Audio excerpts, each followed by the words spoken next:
Friends ಎಲ್ಲ ಹೇಗಿದ್ದೀರಾ? ಚೆನ್ನಾಗಿದ್ದೀರಾ ಅಂತ ಭಾವಿಸ್ತಾ ನಾನು ಕೂಡ ಚೆನ್ನಾಗಿದ್ದೀನಿ.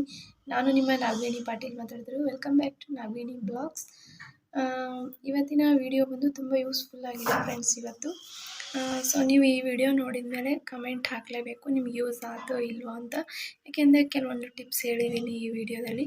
ಓಕೆ, ನಿಮಗೆ ತಡ ಮಾಡದೆ ವಿಡಿಯೋ ಸ್ಟಾರ್ಟ್ ಮಾಡೋಣ. ಓಕೆ ಬನ್ನಿ. ಏನಿದು ಏನೋ ಟಿಪ್ಸು ಅದು ಇದು ಅಂತ ಹೇಳ್ತಿದ್ದಾರೆ, ಏನೋ ಪ್ಲೇಟಲ್ಲಿ ಅದು ಇದು ಇಟ್ಟಿದ್ದಾರೆ ಅಂತ ಕನ್ಫ್ಯೂಸ್ ಆಗ್ತಿದ್ದೀರಾ? ಆಗಬೇಡಿ. ಸೊ ಏನು ಅಂತ ನಾನು ಖಂಡಿತವಾಗ್ಲೂ ಹೇಳ್ತೀನಿ. ಏನು ಅಂದರೆ ಇದು ಕರ್ಪೂರ ಮತ್ತು ಕಾಯಿನ್ಗಳು, ನಂತರ ಗಜ್ಜಕ, ದುಡ್ಡು ಮತ್ತು 3 ಏಲಕ್ಕಿ ಇಷ್ಟನ್ನು ನಾವು ಅರೇಂಜ್ ಮಾಡಿಕೊಂಡು ಬೀರು ಲಾಕರ್ ಇರುತ್ತಲ್ವ ಅಲ್ಲಿ ಇಡಬೇಕು. ಸೊ ಯಾಕೆ ಇಡಬೇಕು ಅಂತಂದರೆ, ಫಾರ್ ಎಕ್ಸಾಂಪಲ್ ನಮ್ಮ ಕಡೆ ಒಂದು 2,000 ಇರುತ್ತೆ. ಬೀರಿನಲ್ಲಿ ನಾವು ಒಂದು 2,000 ಇಟ್ಟಿರ್ತೀವಿ. ಅದನ್ನು ನಾವು ತಕ್ಕೊಂಡು ಶಾಪಿಂಗೋ ಮತ್ತೊಂದೋ ಇನ್ನೊಂದೋ ಏನೋ ಮಾಡಿಬಿಡ್ತೀವಿ. ಸೊ ಅಲ್ಲಿ ನಮಗೆ ನೆಕ್ಸ್ಟ್ ಬೇಕು ಅಂದರೆ ಅಮೌಂಟೇ ಇರಲ್ಲ. ಸೊ ಅಮೌಂಟ್ ನಮಗೆ ಎನಿ ಟೈಮ್ ಇರ್ತಾ ಇರ್ಬೇಕು ನಮ್ಮ ಕೈಯಲ್ಲಿ ಅಂದರೆ, ಸೊ ನಾವು ಏನು ಮಾಡಬೇಕಂದ್ರೆ, ಈ ಗಜ್ಜಕ ಇದೆ ಅಲ್ವಾ, ಗಜ್ಜಕ ನಮ್ಮ ಕಡೆ ಗಜ್ಜಕ ಅಂತ ಕರಿತೀವಿ. ಸೊ ನಿಮ್ಮ ಕಡೆ ಏನು ಕರಿತೀರೋ ಗೊತ್ತಿಲ್ಲ. ಅದನ್ನು ನಾವು ಈ ವೆನಿಟಿ ಬ್ಯಾಗು ಅಥವಾ ಪರ್ಸು ಅಥವಾ ಜೋಬು, ನಾವು ಎಲ್ಲಿ ಹೋಗ್ತೀವೋ ಅಲ್ಲಿ ನಮ್ಮ ಜೊತೆ ಜೋಬಲ್ಲಾದರೆ, ಜೆಂಟ್ಸ್ ಆದರೆ ಜೋಬಲ್ಲಿ ಇಟ್ಕೊಂಡು ಹೋಗ್ಬೋದು. ಆ ಗಜ್ಜಕ ಒಂದು 6-7 ಆದರೂ ಸಾಕು.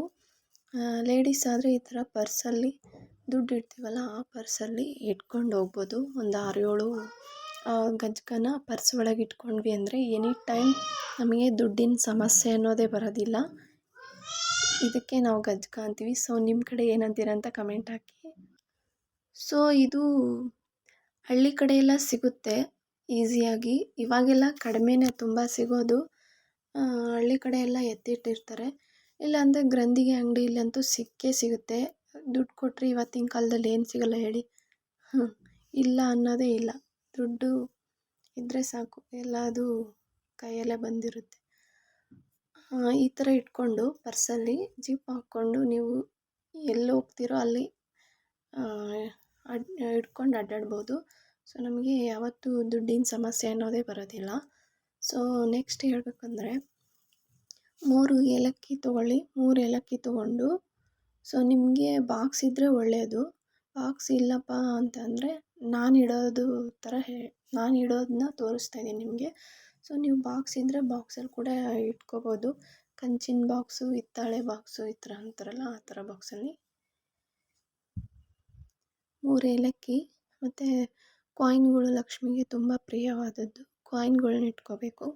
ಅದ್ರ ಜೊತೆ ಗಜ್ಜಕ ಇಟ್ಕೋಬೇಕು. 1 ಹಿಡಿ ಅಷ್ಟು ಅಥವಾ ಒಂದು 6-7 ಆದ್ರೂ ಓಕೆನೆ.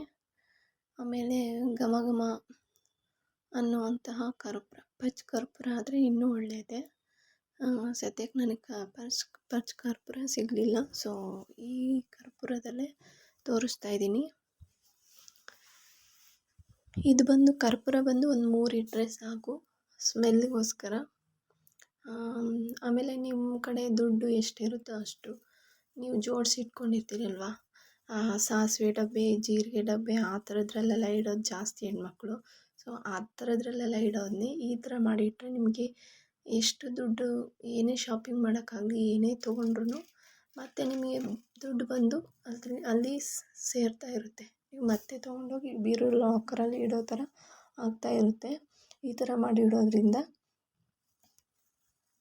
ಮತ್ತು ಭಾಳ ಜನ ಹೆಣ್ಮಕ್ಳು ಏನು ತಪ್ಪು ಮಾಡ್ತೀರಂದರೆ, ನೋಟ್ಗಳನ್ನು ಜಾಸ್ತಿ ಫೋಲ್ಡ್ ಮಾಡಿ ಇಡೋಕ್ಕೆ ಹೋಗಬೇಡಿ.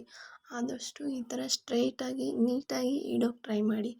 ಲಕ್ಷ್ಮಿನ ಯಾವತ್ತು ಫೋಲ್ಡ್ ಮಾಡಿ ಮುದುರಿ ಇಡೋಕ್ಕೆ ಹೋಗಬಾರ್ದು. ಸೊ ಈ ಥರ ಸ್ಟ್ರೈಟಾಗಿ ಇಟ್ಟು ನೀಟಾಗಿ ಇಡಬೇಕು. ಸೊ ನಾನು ಇವಾಗ ಈ ಥರ ಇಟ್ಬಿಟ್ಟು ಲಾಕರಲ್ಲಿ ಇಡ್ತಾಯಿದ್ದೀನಿ. ನಾನು ನೆಕ್ಸ್ಟ್ ಏನೇ ಶಾಪಿಂಗ್ ಆಗಲಿ ಎದಕ್ಕೆ ಆಗಲಿ ಒಂದು ಅಮೌಂಟ್ ಬೇಕಾಗುತ್ತೆ ತೊಗೊತೀನಿ. ಸೊ ಮತ್ತು ಟಕ್ಕಂತ ನೆಕ್ಸ್ಟ್ ನಾನು ಎಷ್ಟು ತೊಗೊಂಡಿರ್ತೀನೋ ಅಷ್ಟು ಅಮೌಂಟು, ಅದಕ್ಕಿಂತ ಜಾಸ್ತಿ ಇಲ್ವಾ ಅಷ್ಟೇ ಅಮೌಂಟ್ ಬಂದು ಅರೇಂಜ್ ಆಗಿ ಮತ್ತೆ ಲಾಕರಿಗೆ ಹೋಗಿ ಸೇರುತ್ತೆ. ಸೊ ನೀವು ಬೇಕಾದ್ರೆ ಖಂಡಿತ ಟ್ರೈ ಮಾಡಿ ನೋಡಿ.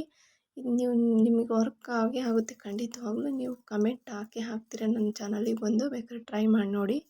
ಸೊ ನನಗಂತೂ ತುಂಬ ಯೂಸ್ಫುಲ್ ಆಗಿದೆ ಇದು. ನೀವು ಟ್ರೈ ಮಾಡಿ ಅಂತ ಹೇಳ್ತಿದ್ದೀನಿ. Thank you for watching.